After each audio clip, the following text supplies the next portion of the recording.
Bonjour Vladimir Fedorovski. Bonjour, quel plaisir d'être avec vous. Encore une fois, Comme chaque dimanche. Comme chaque dimanche, surtout que Eva est en pleine forme et resplendissante. Merci beaucoup. Alors, on vous retrouve donc comme chaque dimanche. Vous êtes ancien diplomate, porte-parole de la Perestroïka.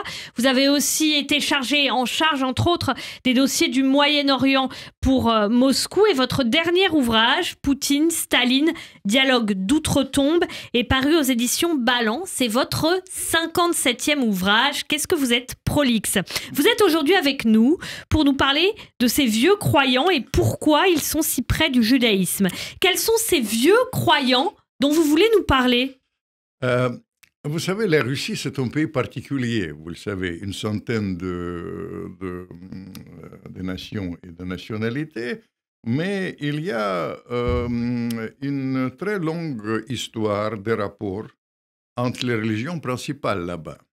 Tout d'abord, c'est l'orthodoxie, chrétienté, évidemment, et puis avec l'islam et évidemment avec le judaïsme. Mais à l'intérieur de la chrétienté, c'est encore au XVIIe siècle, il y avait une sorte de chiisme qui s'est passé. Les vieux croyants sont issus de ça. Chiisme s'est passé autour de questions à la fois des rapports avec les autres religions et d'autre part au cours des rites là-bas. En fait, dans la réalité, il y avait un patriarche extraordinaire, une force de la nature, encore sous le tsar Alexis, le père de Pierre le Grand. Certains disent qu'il était tellement beau et d'ailleurs, vous utilisez le mot prolixe puisqu'il écrivait beaucoup prolixe, mais il était une force de la nature et certains pensent qu'il était même le père, vrai père de Pierre le Grand. Comme les popes en Russie, ils ont le droit d'être mariés et avoir des rapports. Et donc... Et bref, bien, à ce moment-là, ce pope,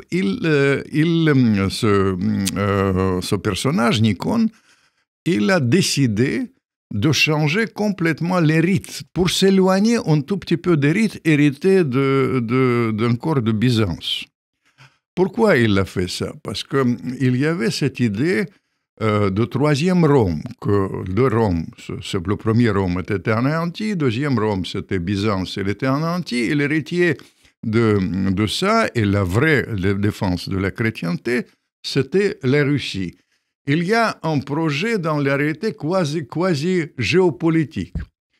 Et les gens qui ont été attachés au rite qu'il a changé, il y a des choses, je ne vais pas vous raconter, par exemple, il utilise deux doigts pour faire le signe de croix, et lui, il a dit qu'il faut avoir 3 fois. Mais bref, ces gens-là, ils ont été rebiffés contre les réformes. Ils rebiffaient pour ceux qui se faisaient les tsars, ils ont été assez nombreux. Il y avait plusieurs millions, 5 millions, les gens qui ont été... Et la répression contre ces gens-là était éminemment rude.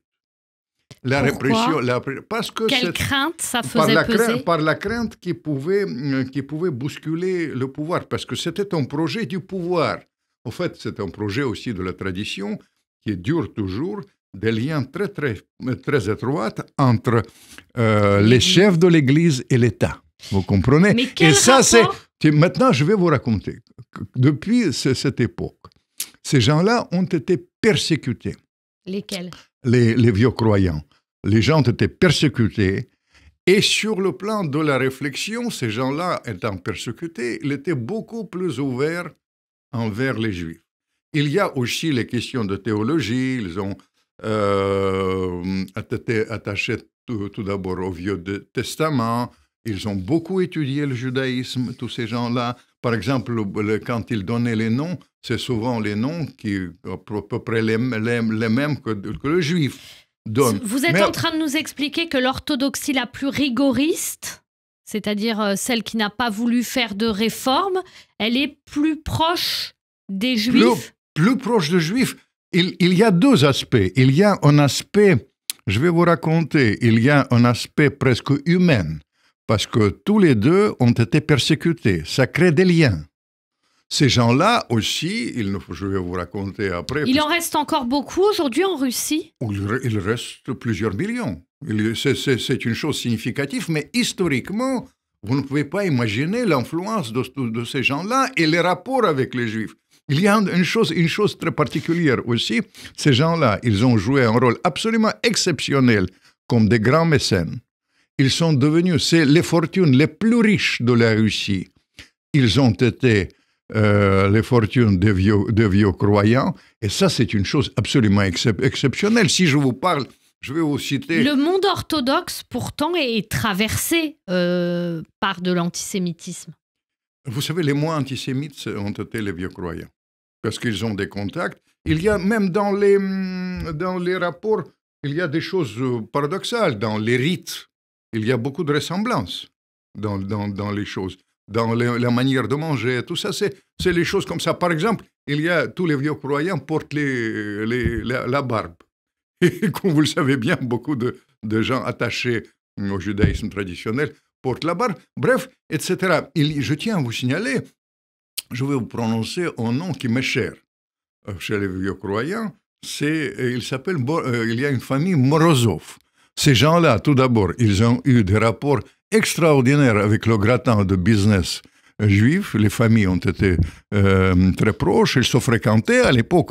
À l'époque, il fallait aussi le faire. Le diable se trouve dans le détail. Et deuxième chose, cette famille a joué un rôle absolument extraordinaire dans le développement des arts. Comment les vieux croyants proches du judaïsme, ceux que vous nous décrivez, ont-ils réagi au moment où il y a eu de l'antisémitisme qui s'est développé? Ils ont toujours condamné d'une manière absolument vigoureuse les antisémitismes. Ils ont entretenu, ils ont accueilli quand il fallait les accueillir. Ils ont accueilli les familles juives. Tout ça, c'est absolument prouvé. C'est une tradition des gens qui réunissaient à la fois à partir de réflexions du côté, je dirais, théologique, parce que le Vieux Testament, etc., mais aussi pour les choses pratiques, parce que tous les deux, ils ont été persécutés. Ils ont poussé au changement plusieurs fois, notamment, vous savez, quand il y avait l'allègement de